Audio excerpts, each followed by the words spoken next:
सरकार बर्थिले truck driver अधा रास्ता ट्रक छाड़ी घरमुआ हेउछंती ड्राइवर रागिकी नष्ट करदेले निज लाइसेंस।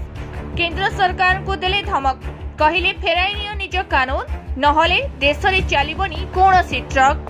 गत किछि दिन तले संसद रे पास होईछि एक बड़ बिल जेउथिरे ट्रक ड्राइवर मानक पई केंद्र गृह मंत्री अमित शाह प्रस्ताव रे आसिला नुआ कानून। एही कानून मुताबक जदि ड्राइवर अजाणत काहाकू धक्का कर दियंती एवं पीड़ित व्यक्ति को नहीं हॉस्पिटल किंबा पुलिस स्टेशन जाए तेबे सेही व्यक्ति को 5 वर्षर जेल दंड विधान हेबो।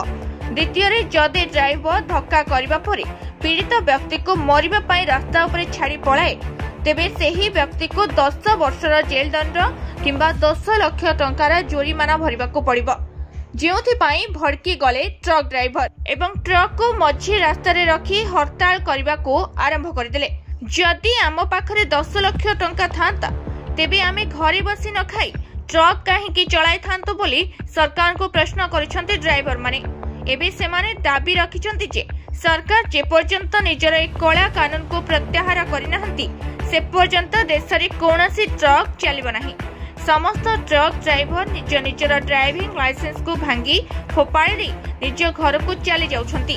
सेमानक कहिबा मुताबक आमे 10 लाख टंका जोरिमाना देबा अपेक्षा निज घरे चाष करे चलेबा बहु गुणारे भल।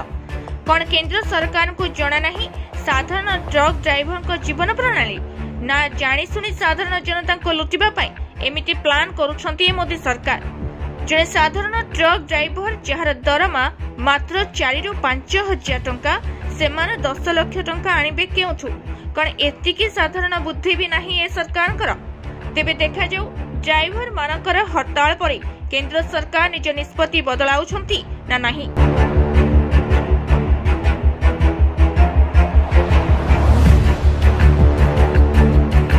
ब्यूरो रिपोर्ट कर्तव्य न्यूज।